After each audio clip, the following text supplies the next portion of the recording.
Many thanks for staying, and so now that's a challenge to have the last presentation of this fantastic conference. So there's of course a panel afterwards, but I guess there's no presentations. And now it's the question, how can you bring you alive? And that's by a beautiful painting by Van Gogh, and it's also dedicated to Bruno that you can only paint these paintings in France. So you have to think about that. And now the question is, if this is the reality, what is Bundesbank doing to measure reality on that? And I have to say there's a disclaimer because I'm published, there's some kind of taping. So Bundesbank doing is this. So that means you go for financial stability and for bank supervision, and then you try to measure precise the things you should, what is in your task. So, and that was, I guess, the first day. We had a lot of discussion about, do we measure this point in the right direction, which is called digitalization or something like that. And we had also some small presentations about, widening the stripe a little bit. So that was also the aim we had. So and now we had two presentations about big data. What is big data doing? Big data is taking the whole picture, but we do not know if it's really doing it in the way that it is really the reality what we are seeing here. Yeah. So then you have some kind of the whole picture, but maybe it's a little bit not precise. Yeah. So that's the other point. So and what we are doing and all of the others are doing is that we say, we have this strategy of Bundesbank, we have the big data, and we try to design some products, and that's on the way what the Research Data and Service Center is doing, to combine these two approaches. And also to know a little bit more then about the big data quality issues, and then maybe, and I haven't done that, maybe then you get a more clearer overall picture of everything. So that is one of the main things. So that is the one motivation. The other motivation we heard from the last presenter is that we are giving some data services or giving information away. In our case, as a Research Data and Service Center, research is coming in there. Research is doing some publications. And if you have read these publications, I'm not really sure if you think, and I even have done some publications, so I can say that also to my publications, maybe what you get out of these publications is not a user-specific knowledge. So, for example, that you want to have the circle back to Bundesbank, and that some of the results out of the researchers are getting in your daily work. Yeah? And there's also a challenge that at the moment the researchers are doing their publications, and that not so much feedback loops we have at the moment. So I have heard Portugal has more than us, but there's still but we thought of having these life cycle, and I will come in the second part of my presentations to that. So the first is I will also show a little bit about the Research Data and Service Center of Bundesbank, but a lot was said by Paulo, so I will just point out some additional information and rush through that. And the second one is about what we are doing here with automated tools for users and producers, which you can also think of, and it's also, I hope you agree on that, it's circling back to the fantastic opening speech we had from Eurostat. So that we want to see what kind of impact we have. So what we are one, how should I say, institution which is in the market. There are others, and we should also think about not only throwing information out, but also how others are taking this information, what they are using with that. So I hope that was in your spirit. So good, we will do that. So what kind of data we have? It's the same, we heard already. We have banks, companies, securities, households, and beside the households, because of not informed consent, all of the other data can be merged together, linked together. So, and if you have, like Bundesbank, 200 different microdata sources, all are done in a separate way, the question is, if you measure the same in some of these data sets, will there always be the same information in there? And the answer is no. So that means in, for example, the company data sets we have, a lot of differences are in the industry code, for example. Yeah? That's normally, if you do macro indicators, it's not so much a problem, but also, you do quality checks on all of these separate data, but you do it in a different way. And then if you link them together, then something is happening. So, and you should be aware of something like that. And at the moment, we are offering this data away, and we are transparent, what we also heard, and there are differences in there. But now there's some discussion going on in Statistics Bundesbank. Is that really a good way that we have different, for the same company, different industries? Yeah? So you should be a little bit careful about that, but we decided we bring that out and we will discuss that on the way there. That's why we also learn on that. So the motivation about Bundesbank and the Research Data and Service Center is that there's behind a large internal project, which is called, and we like that because we are Germans, we have complicated names, Integrated Microdata-Based Information and Analyzing Systems. And the goals are supporting policy-making process, encourage cooperation internally and externally, and promote evidence-based policy making. That is also related to all of the issues we heard from Portugal before. Yeah? Good. We are doing the same things as in Portugal. One point what I'm pointing out, our employees are allowed to do own research projects on the data sets, which means we think then you know a little bit more about the data, you put better services in there if you know the data, and so that's why we allow or encourage that. The lawyers are not so happy with that, but I can tell you afterwards about that. So we are a little bit more people. You have seen fantastic pictures of Portugal, and it's also dedicated to Bruno. Now you see only the research data center because he's not so happy with Frankfurt, I learned. We have also now 2 working places in Düsseldorf, and we will spread out to Germany. So the next will be in better locations, Berlin and Munich. Are you agreeing? Good. Huh? Good.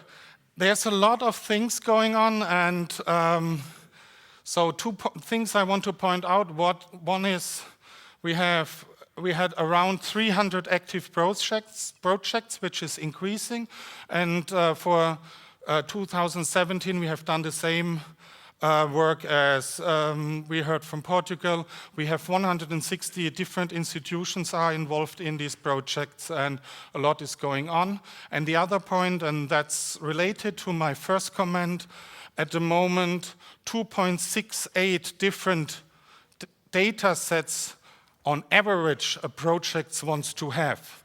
And this is an increasing number. That means out of the 30 up to 50 we are offering, the researchers want to have at least, I can say 2 or 3 of them. Some researchers want to have 7 or 8 different data sets, and that's also challenging if you, for example, do not have a common internal identifier, which we do not have, for example, for company names. There, we're also doing some kind of data science, like record linkage machine learning on that issues. Good. Also a hard issue was to convince others to have standardized data products. And what we also have started, and that will be related to the other thing, by reproducibility and also by finding what are the researchers doing with our data. We have registered our data and we got a data identifier, which is a digital object identifier, which you normally also have if you publish something, then your article has something like that. And we also do this so that that we can find the publications, and we can find the publications, but researchers are not citing in that way. We will see that afterwards. Good. Data protection, it was also, we'll get to that issue a little bit, that we are using the so-called 5 safes approach, and anonymization is only one dimension, and it's not always, you should have that, of course, but the others are also as good as anonymization. My favorite is Safe People. We are contracting the researchers, and there's a penalty in there. There is also exclusion from access, and what I also like is that we're publishing the name of the researchers, and so we signal to all of the other researchers, this is the black sheep, he or she is risking that all of you won't get access anymore. That's much better. That's a good thing in here. So just to remember that we have also something like that. So end of first part, hopefully I was not too fast on that, but you had the presentation before from Portugal, and I said we are doing nearly the same, is we think accessing to that data, to our data is the best way how we are doing this, and the data are sensitive. And I have to say, we're not doing so much remote access. So the researchers have to come to Frankfurt at the moment and work there. But we're giving the data away for free. That means the only cost that researchers have are traveling to Frankfurt. We hope that we stimulate, and we are on the way to have international research and policy analysis. And as I said, we also have some internal procedures which are now getting also better. So for example, increase of data quality and all of that. Documentation is also one point. And I think getting access to these data are also easy and inexpensive beside the traveling costs. So now the question is, we are giving this service, and we hope that a lot of researchers are coming and are doing results which we can reuse. So that means that is this knowledge cycle I have shown you with data, services, research, publication, user-specific knowledge. And what we are now doing is programming with others tools around that. And one is about data stewardship, and that's also done in the Inexta approach, which is then data access on that. We also hope to have some more collaboration projects. So economic people working with these data are not so happy with sharing their information, their programs and something like that. There are others like IT guys, they are happy with that, but they are different culture, and we hope to have something like that. And what I will show you a little bit in some seconds is rich context. That means how we are using now new techniques and also new ways to get a little bit more information about what are the relevant information in publications which we can use to user-specific knowledge and going back then there. And we just have started with that, so at the moment we just want to see what kind of data they use. Do they use our data? So the motivation is an enhanced data service for users, which means build something like an Amazon-style recommendation system. I will come to that, so I hope to have the attention on that, and also what others are doing with our data. And then a second one is, because we are not the only in the market, thinking of having something like a data set impact factor. So that means you can even translate it maybe to what you are doing. What is my impact working for a central bank for society? To make a large picture like the Van Gogh painting. Yeah, good. Now it's getting to the crucial part, because not everyone can see that. So We have chosen now data sets, because normally data sets are easy to find. You will see if that's really happening. And articles are well structured, normally in economics. So that means they have topics on it, and there's a GEL classification in it. Yeah, there are methods in there, so they explain you in formulas or something what they are doing. And there's even a data description section if you go to an A+ journal. And here you see the yellow ones are 2 mentionings of Bundesbank microdata in there, and even citation of a document or an article which the data are described. Yeah? Good. That's the easy one. What we now have done, and what means we have done, we were in the background and no one has shown that there's Bundesbank. New York University have done that. We made a worldwide competition. We just announced to the IT guys on one of these platforms, we have the following challenge. We want to have machine learning or some other algorithms, deep learning algorithms, who helps to find data sets out of publications. Yeah? And then that was a worldwide competition, and 2 algorithms were really on the way to win. That is LNI, that was an LNI algorithm, and there was a KAIST algorithm. LNI is US, KAIST is South Korea.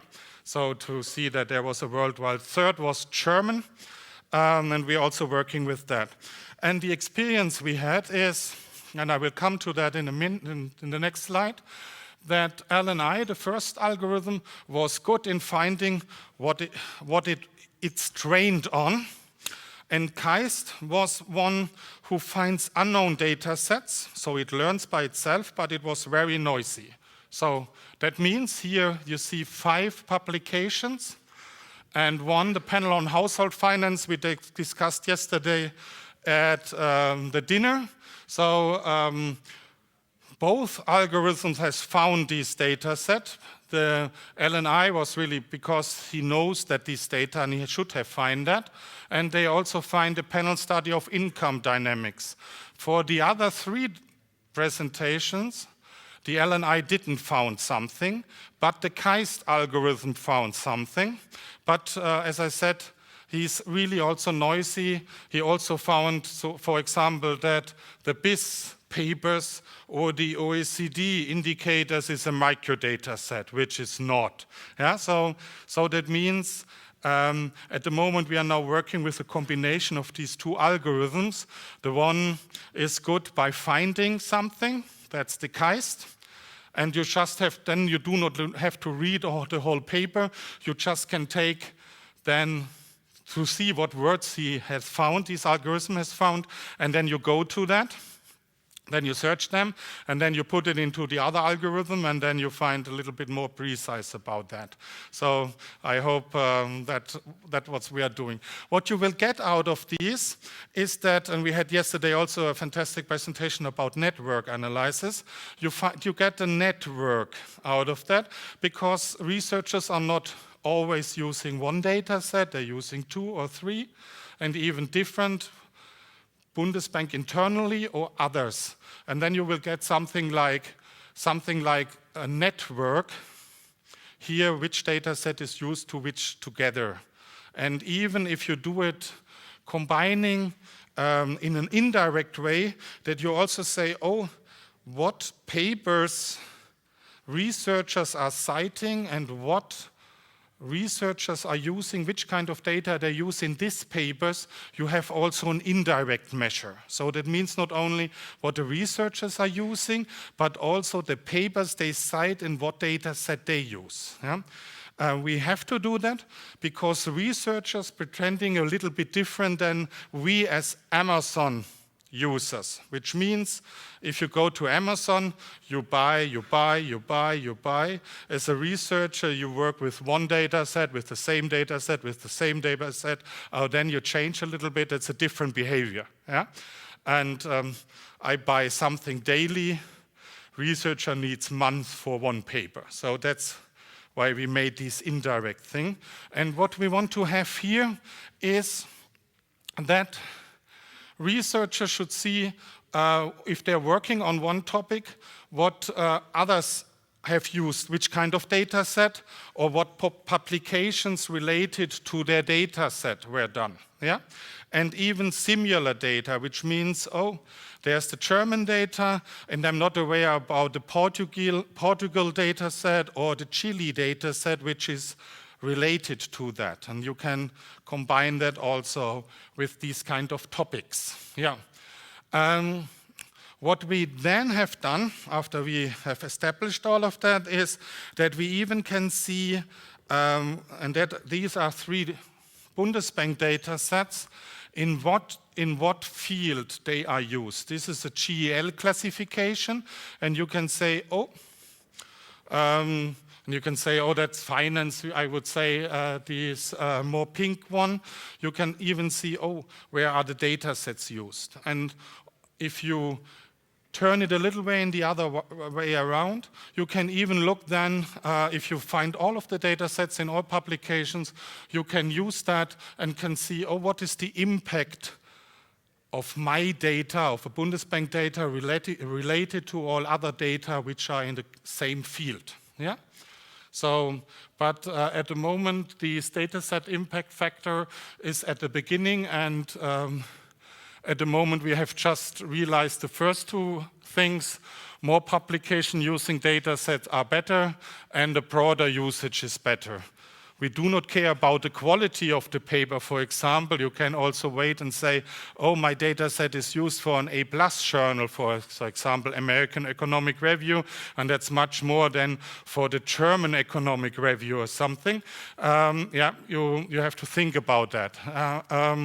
That's also what we are discussing on that. So, but now coming back, and you can say, oh, what does that affect my work and what this guy is telling about here? And as I started and said, oh, we want to stimulate evidence-based policy making, we think we have the following information flow. It comes from the microdata, then there's the research publications out of there, then maybe Bundesbank is taking over the results in their work or in something, and we have at the moment, because it's public available, and there's the English speeches about Jens Weidmann and Claudia Buch, which is the governor and the vice governor, and there in the paper, in their speeches, there's also citations in there on what research papers they refer on. Yeah, and so we are starting now to measure the data set impact on in these speeches. Yeah, so see if we are successful on that, and if we think that that is a good way, we can optimize our allocation resources on that. To show that in a little bit in a practical thing, we have partnered with a private company who is offering, or they are offering, some kind of an advanced Google search thing, I can say. They have around over 100 million publications. They have bought them or got the access to these. And this company made with us about domain publication. That means publications who are related to central banks, to all central banks. So there should be also Bank Chile in there, Portugal in there. We then have here the Bundesbank publications which are already in this database, and here are additional publications what we brought in. So that means, for example, the speeches of Weidmann and Buch are in here.